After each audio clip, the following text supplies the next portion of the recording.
All right, boys and girls. So today we are going to be reviewing the parts of a plot. So we have done this, I know, earlier in the year. I just want to make sure that everybody remembers and understands the parts of a plot because it's really important to not only reading to understand each step that happens in a good story, but also for your writing. All right, so parts of a plot. The plot is a series of events in a story, and it can typically be divided into 5 parts. So it's most of the time, it's 5 parts. There's the exposition or the beginning of the story. That's the first stage of the plot. That's when you're introduced to the setting, the characters, and a lot of times it kind of like sets up or lets you know what the conflict is, the big conflict. Sometimes the exposition takes a little longer for you to figure out what the problem is or the conflict, but a lot of times you kind of know pretty soon or pretty much in the beginning in the exposition. So the rising action, which is the second stage of the plot, and usually charts will kind of look similar to this. It's called a plot diagram. It usually looks like a kind of like a mountain type thing. So the rising action is the second stage in the plot, and that's when a series of events further complicate the conflict. So that's when like one thing after the other, after the other, after the other happens, and it's kind of all around. It starts from the conflict or the main problem. Then you have the climax. The climax is the turning point in the story. That is the point of the greatest tension, and also known as the turning point, at which point the solution to the conflict may become clear. It might not be fixed in that moment. It might take a little bit longer, and that happened in the following action or the resolution. But a lot of times you know how the problem is going to get fixed within the climax or the turning point.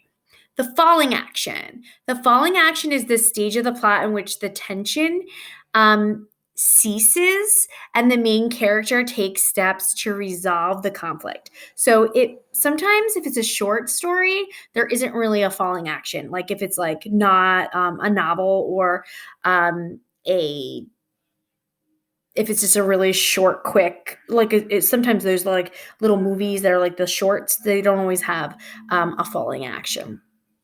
And then a resolution is the final stage of the plot in which the reader learns how everything turns out. So that's like the very ending. Most of the time, the longest part of a story is usually the rising action.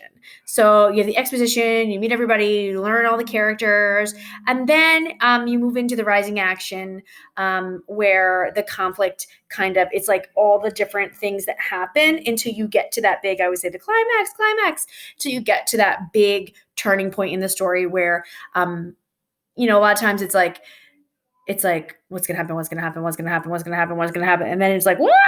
And then things kind of wind down. That's the other end of this little chart thing. So it keeps going, and then you get the climax, and then things kind of wind down, and then the resolution. So the longest, the bulk of novels are usually the rising action. All right, so I wanted to go through an example, and I picked one that mostly everybody knows, and that is Beauty and the Beast. So learning the structure will help you to plan anything from a 2-page story that you're writing to a 2-hour screenplay or a 200-page novel. All books, novels, short stories, all of them pretty much follow the same plot structure for the most part. All right, so Beauty and the Beast. Here is the prologue. I'm just going to read it to you. It says, an unfinished story is told to set the stage for the story to come. So that's in the beginning of the movie when they tell you about the prince. And it says, on a bitter winter night, some years ago, a spoiled young prince answered a knock at the door of his lavish castle and was met by a poor elderly woman seeking shelter. She produced a rose, which she offered to him in payment for her stay. But the prince only sneered and prepared to turn her out into the night. Though she warned him not to be deceived by appearances, he again commanded her to leave the premises. And without further warning, her outer appearance fell away, revealing a beautiful sorceress. As punishment for his heartlessness, she transformed him into a beast by a powerful spell, which touched everyone in the castle. There was, however, a way back. So that is the prologue, how they kind of introduce you to this character and why he looks and behaves the way that he does. The way back is if he could learn to love another and earn her love in return before the last petal fell from the rose, he would save himself and his subjects. If not, he would remain a beast forever. So that is the main conflict. His main problem is that he has been turned into a beast, and he has one way in which to alleviate that problem, and that is to fall in love and to find someone to love him back. That person has to reciprocate that love. So that's the conflict. That's the problem. And now once you have learned that, all the things that happen after are kind of are building up until you get to that climax when he solves his problem. All right. So now let's talk about the different parts. So the exposition of this movie is the movie opens up with a sweet, lovely girl. Her name is Belle. You learn who she is. She's dancing around. She's reading a book. She's in a French village. She's singing about how she longs for something more. That's another conflict hinted. Belle is going to wander off and find that something more, and she runs into the beast. Then we go into the rising action. So that's like all the steps that are building upon the conflict. So we have Belle's father. He's in shambles upon Beast Castle, and he gets imprisoned because he's trespassing. Belle tracks her father down. She's to the horse's castle, and she offers to take his place. Next step. The beast tries to force Belle to love him. Obviously, that doesn't work. You can't force somebody to love you. The beast and Belle slowly start to enjoy each other's company. So then they start to get along. Gaston stirs up the townspeople. Remember, he's the bad guy. And he's like all snooty about himself. And he wants Belle to love him. He stirs up the townspeople and he starts attacking the beast's castle. Then the beast is stabbed. Okay. So those are all leading up to the rising action. Remember, the main conflict of the book is that the beast is a beast and he wants to return to himself. That's the problem. He doesn't want to be a beast anymore. And Belle's main conflict is that she wants to find something more with her life. And she ends up finding that in the beast. And So now we're at the climax. So we're up to the point where Beast gets stabbed. The climax or the turning point in the book/movie, because it's a book first, is that just as the Beast slips into death and it looks like, oh no, he's not going to make it. The last petal falls from the rose. Belle whispers to him that she loves him, and suddenly the body of the beast levitates up off the ground, and when he comes back down, it's a handsome prince. Ooh. So that is the turning point. That's the climax. Why is that the turning point? Because the problem is solved, and everything changes in that moment because he is no longer the beast. Falling action. Belle looks into the eyes of the prince. She recognizes him as the beast, obviously, because even though he was the beast before and now he's a handsome prince, they still have the same eyes. So she knows it's him. And the entire castle and all its inhabitants are transformed back to the original state. So after she recognizes it's him, then the camera pans and goes all around the castle, and you see all, the clock and the candlestick and all the little people in the movie, all the characters are turning back into people. I shouldn't say people. They were people. Well, they were like objects, but people inside. Anyway, so they turn back into people.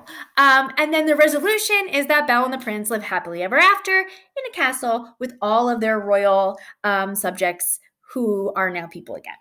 Okay, so that is just, I wanted to use that so you could do something that, have something that everybody recognizes, especially Disney's Beauty and the Beast. Everybody recognizes that, so that you could have and understand the parts. Remember, exposition is when you are meeting the characters, you're learning who they are, the setting, where they live, you're learning about them, and you are introduced to the conflict or the main problem of the story.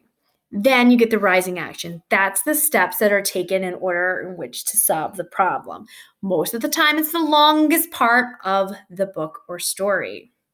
Climax, that is the turning point when things change. So everything's building up. When does it change? The turning point. And for Beauty and the Beast, it's the point in which the beast turns back into a prince. The last rose falls. She says, I love you. He turns into a prince. Falling action. The falling action and the resolution are very short, even in this movie. It just pans to them all turning back to people, and then they live happily ever after. Okay, so there is another example if you'd like to read that on your own about the movie The Blind Side. It just goes through the exposition, rising action, climax, falling action, and resolution again. But I wanted to show you before I end this video and it gets too long, the Google form that you are responsible for today. So today, a part of the plot is what you're going to be responsible for. I am going to put that chart that I just showed you up for you to review. And then there are, I believe, 2 sections. So the first one is you're just reviewing the parts of a plot diagram. Okay. Then you are, I think it just wants you to label. So what would be part A, B, C, D, E?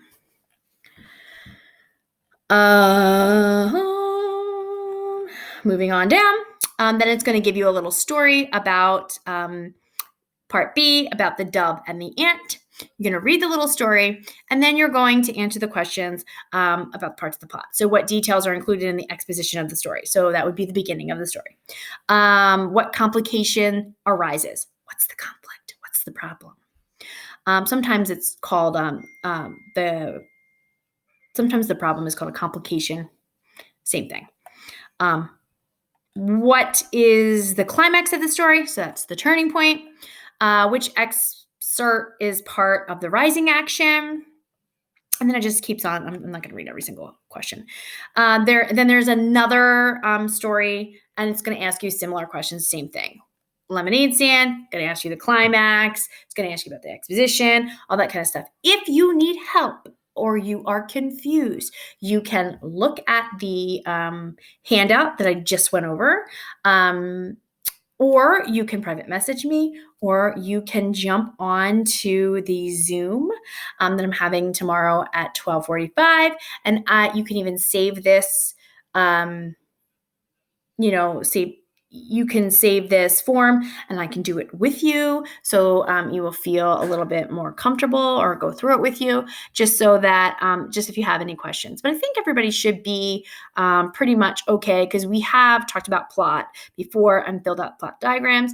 I just feel like we needed just a little refresher to make sure that everybody remembers, because it's been a little while.